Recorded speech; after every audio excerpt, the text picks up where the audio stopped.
এইটো অতি দুৰ্ভাগ্যজনক যে এজন সাংসদ আৰু মুছলিম সমাজত বৰ্তমান সময়ত নাৰীক অপমান কৰা কিছুমান ব্যৱস্থা দেখি আছো। তালিবানী ব্যৱস্থা আফগানিস্তানত এইবিলাক দেখিছিলো। ছোৱালীজনীয়ে নোবেল পুৰস্কাৰ পাইছিলে, স্কুলত তেওঁক মানে পঢ়িব দিয়া নাছিলে, বা পাকিস্তানত তেনেকুৱা ঘটনাবিলাক হৈ থাকে। কিন্তু মুছলিম সমাজৰ শিক্ষা দীক্ষা এনেকুৱা নাছিলে, তেওঁলোকৰ সমাজতো নাৰীক সন্মান দিয়া ব্যৱস্থাটো আছিলে।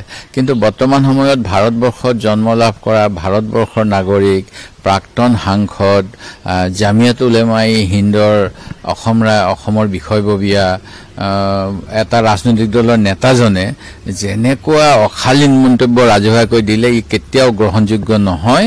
আৰু মই ভাবো তেখেতে উৰ্হৰ খং ভগাদাৰীত দিছে কিজানি, সেইটোকে তেখেতে ক্ষমা খোজা উচিত, তেতিয়া ৰাইজে তেওঁক ভাল পাব। এইটো অতি দুৰ্ভাগ্যজনক যে এজন সাংসদ আৰু মুছলিম সমাজত বৰ্তমান সময়ত নাৰীক অপমান কৰা কিছুমান ব্যৱস্থা দেখি আছো। তালিবানী ব্যৱস্থা আফগানিস্তানত এইবিলাক দেখিছিলো। ছোৱালীজনীয়ে নোবেল পুৰস্কাৰ পাইছিলে, স্কুলত তেওঁক মানে পঢ়িব দিয়া নাছিলে, বা পাকিস্তানত তেনেকুৱা ঘটনাবিলাক হৈ থাকে। কিন্তু মুছলিম সমাজৰ শিক্ষা দীক্ষা এনেকুৱা নাছিলে, তেওঁলোকৰ সমাজতো নাৰীক সন্মান দিয়া ব্যৱস্থাটো আছিলে।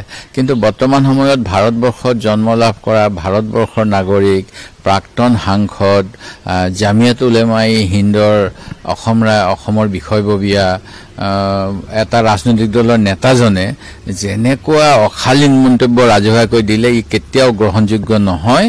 আৰু মই ভাবো তেখেতে উৰ্হৰ খং ভগাদাৰীত দিছে কিজানি, সেইটোকে তেখেতে ক্ষমা খোজা উচিত, তেতিয়া ৰাইজে তেওঁক ভাল পাব।